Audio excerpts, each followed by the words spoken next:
নমস্কার, শুভ সকাল বন্ধুরা। কেমন আছেন আপনারা সবাই? আশা করি ভালো আছেন। আমি সুপর্ণা, আমার এই ঘরে বাড়ি চ্যানেলে আরও একটা নতুন ব্লগে আপনাদের সবাইকে স্বাগত জানাই। আজকে রবিবার, তো কালকে বলেছিলাম আজকে ব্রেকফাস্টে কি বানাতে হবে। সকাল সকাল ঘুম থেকে উঠে চলে এসেছি রান্নাঘরে ব্রেকফাস্ট বানানোর জন্য। কারণ ঘড়িতে এখন হয়ে গেছে 7টা, মেয়ে তো আবার 7:45 নাগাদ বেরোবে। তো তাড়াতাড়ি করে আটাটা মেখে নিয়েছি। আজকে হচ্ছে মেথি পরোটা। আর এই মেথি শাকের পরোটা শীতকালে তো আমরা কম বেশি সবাই পছন্দ করি। তো আমি কিভাবে মেথি শাকের পরোটাটা বানাচ্ছি চলুন একবার ঝটপট করে বলে দিই। তো নিয়েছি মেথি শাক, তার সাথে দিয়েছি আটা, দিয়েছি পরিমাণ মতো লবণ, একটুখানি যেহেতু শাক সে কারণে হলুদ অ্যাড করেছি, ভাজা মশলার গুঁড়ো, একটুখানি জোয়ান আর রিফাইন অয়েল, আর দিয়েছি একটুখানি গ্রেট করে রাখা আদা আর রসুন। ব্যাস ভালো করে মেখে নিয়েছি। এবার গরম গরম পরোটাগুলো ভেজে নিলেই তো রেডি মেথি শাকের পরোটা। যেমনি বানানো ইজি সেরকম কিন্তু খেতেও ভীষণ টেস্ট। আমার তো বেশ ভালো লাগে এই মেথি শাকের পরোটা খেতে। শুধু পরোটা নয়, আমার মেথি শাকটাই ভালো লাগে। তো যাই হোক, এগুলো সার্ভ করব চা আর সসের সাথে। কারণ কর্তামশাই তো সকাল সকাল আচার খাবে না, আচার দিয়েও ভালো লাগে। তো ও খাবে চা দিয়ে আর মেয়ে খাবে সস দিয়ে। তো ওদের দুজনকে খাবারটা দিয়ে দিই। আমারগুলো এখন বানাবো না, যখন খাবো তখনই গরম গরম বানাবো। কারণ ঠান্ডা হয়ে গেলে তো এগুলো খেতে ভালো লাগে না, গরম গরমই ভালো লাগে। আর এখন তো সবে 7:30 হয়েছে, এত তাড়াতাড়ি খেয়েই বা কী করবো। ওরা যেহেতু একটা কাজে যাবে সে কারণে ওরা খেয়ে যাচ্ছে।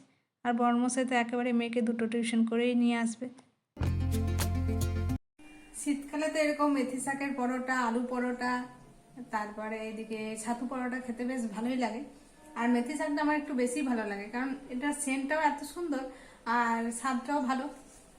তো আমার মেথি শাকটা বেশ ভালোই লাগে। আর তো সকাল সকালই গরম গরম বানাতে হলো, কারণ মেয়ে গেল টিউশন, ও খেয়ে গেল।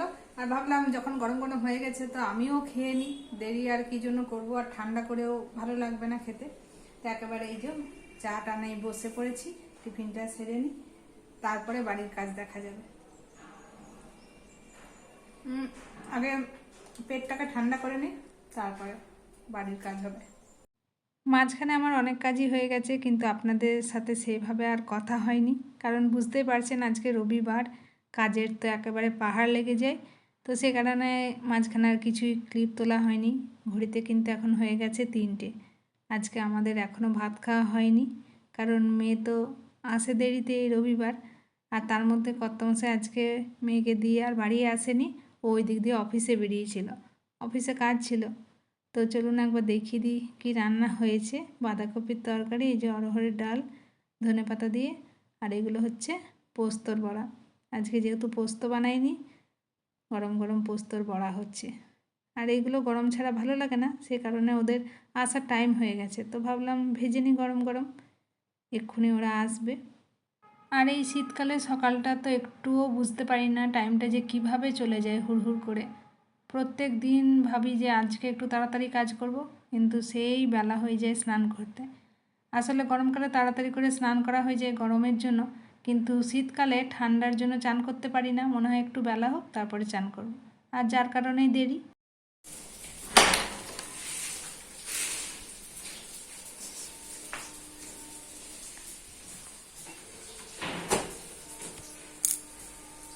আজকেও 3টে, এতক্ষণ লাগলো কেন? ট্রেন লেট ছিল?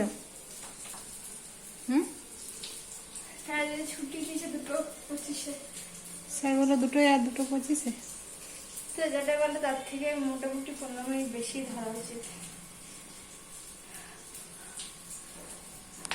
বড়াগুলো তো আমার ভাজা হয়ে গেল, আর এদিকে ওরাও একে একে স্নান করছে।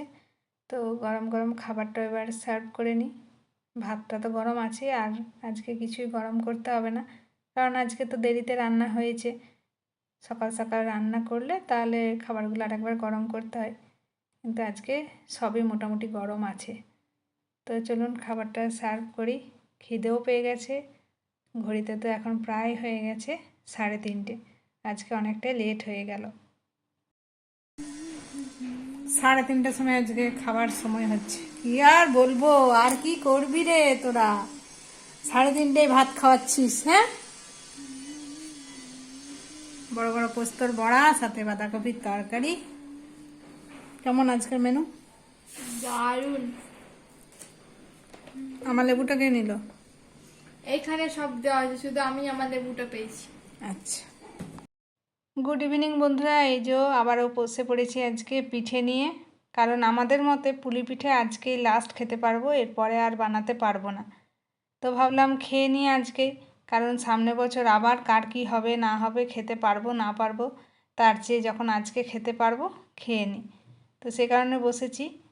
তা একটুখানি দুধ পুলি বানাবো আর একটুখানি ভাপা পিঠে বানাবো, অল্প করেই বানাবো, আজকে আর বেশি বানাবো না। তো আজকে আমরা কেউই টিফিন করিনি, কারণ অবেলায় ভাত খেয়েছি, খিদেই পাইনি, একেবারে ভাবলাম পিঠেটা বানিয়ে নিই, একেবারে ডিনার করব।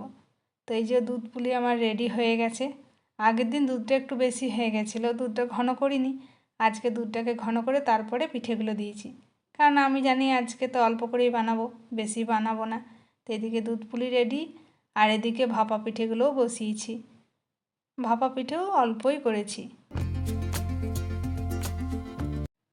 গরম গরম পিঠেগুলো বানিয়ে এই যে ডিনার নিয়ে বসে পড়েছি। তো আমাদের পিঠে খেতে তো বেশ ভালো লাগে, আপনাদেরও কার কার ভালো লাগে কমেন্টে জানাবেন। আজকার মতো তো কোনো রকম কমপ্লিট হলো, খাওয়া দাওয়া ধোয়া সবই হয়ে গেছে। তো এখন সময় গেছে রোজকার মতো ভিডিওটা এন্ড করার। আজকের মতো ব্লগটা এই পর্যন্তই রাখছি। আজকের এই ভিডিওটা আপনাদের কেমন লাগলো কমেন্টে জানাবেন, ভালো লেগে থাকলে একটা লাইক করবেন, আর আমার নতুন বন্ধুরা চ্যানেলটাকে সাবস্ক্রাইব করে দিয়ে আমার পাশে থাকবেন। আবারও খুব শীঘ্রই ফিরে আসবো নতুন একটা ব্লগ নিয়ে। আপনারা সবাই সুস্থ থাকুন, ভালো থাকুন, সাবধানে থাকুন। দেখা হবে খুব শীঘ্রই পরের একটা ব্লগে। Bye, good night.